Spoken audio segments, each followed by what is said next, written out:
18ই জুলাই বৃহস্পতিবার দুপুর 1টায় আমার বন্ধু জাহিদুজ্জামান তানভীন শহীদ হয়। তার খবর পেয়ে সাথে সাথেই আমরা কুয়েট মৈত্রী হাসপাতালে রওনা দিই 2টার দিকে। আমার কিছুতেই বিশ্বাস হচ্ছিল না, নিজের চোখে না দেখে আমি বিশ্বাস করতে পারছিলাম না। খালি মনে হচ্ছিল হয়তো অন্য কেউ হবে, তানভীনের মতো দেখতে হয়তো কেউ। রাস্তায় বাইক আর সিএনজি ছাড়া কিছু ছিল না। অনেক অপেক্ষার পর একটা সিএনজি পাই যে আমাদেরকে হাসপাতালে নিয়ে যেতে চায়। উত্তরে জসিমউদ্দিন আসতেই আমাদেরকে ছাত্ররা থামায় দিয়ে বলে, ভাই সামনে যান না, পুলিশ যেদিকে যেভাবে পাচ্ছে গুলি করছে। আমরা সিএনজি ঘুরাই, ডিভাইডারের মাঝখান দিয়ে পার হয়ে সেক্টর 4-এ ঢুকি। গলির মুখে দেখতে পাই 40-50 জনের মতো ছাত্রলীগ জমায়েত হয়ে আছে, বসেছিল বেশিরভাগ। দেখে আমাদের কিছু বলে নাই।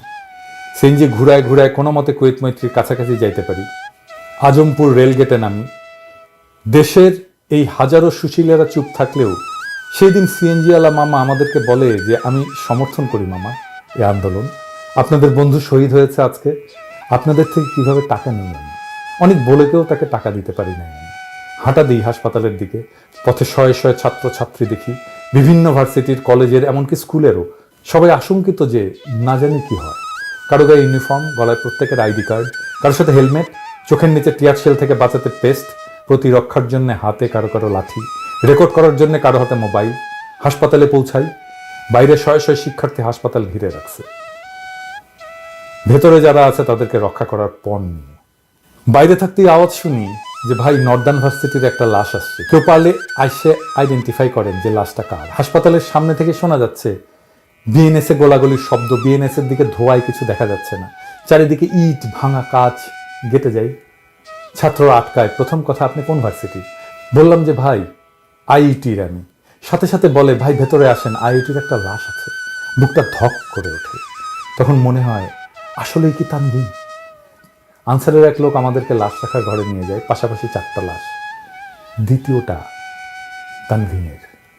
চারপাশে অসংখ্য ছাত্র আহত, প্রায় সবার গায়ে স্প্লিন্টার, হাতে পায়ে মাথায় অনেকের ব্যান্ডেজ। ডাক্তারদের দৌড়াদৌড়ি, আহতদের আর্তনাদ ধরে রাখা কষ্টকর হচ্ছিল নিজেকে। কিন্তু আশেপাশে থাকা ছাত্ররা বলে, ভাই এনার মা এসছেন, ভেতরে আছেন। ভেতরে যাই, তানভীনের মা একটা বেডে বসে তানভীনের খালাকে ধরে কাঁদছেন।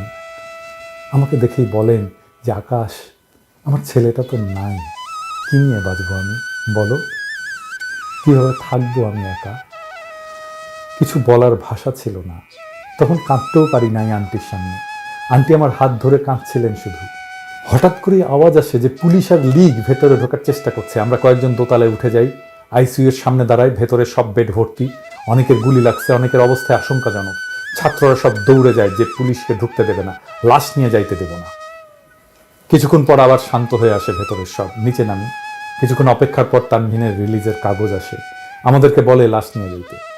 আমরা যারা ওর বন্ধুরা আছি আগায় যাই লাশ নিতে। স্ট্রেচার আনি, ওকে তুলি স্ট্রেচারে।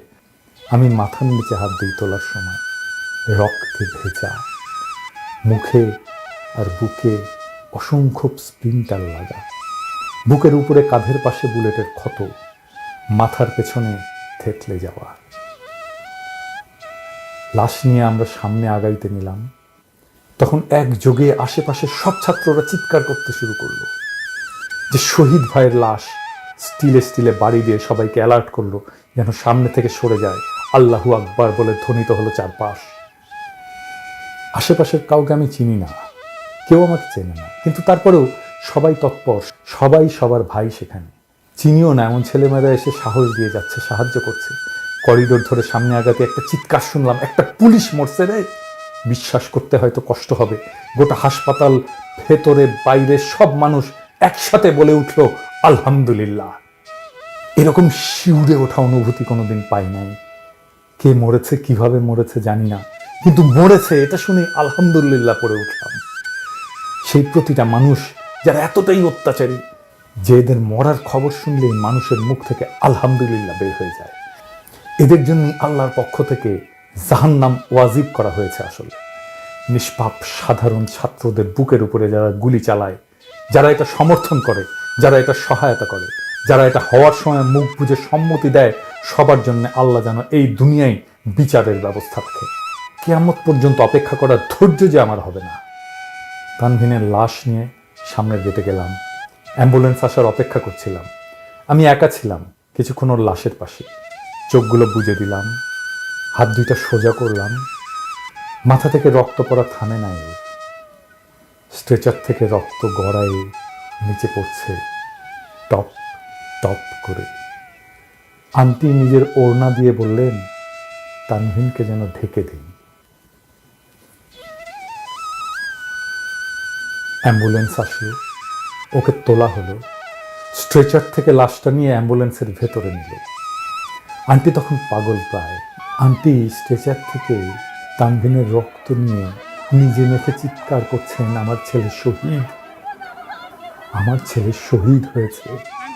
এই মুহূর্তটা আমি হয়তো কোনোদিন ভুলতে পারবো না। আজীবন চোখের সামনে আমার এই দৃশ্য আর কানে আন্টির চিৎকার ভাসবে।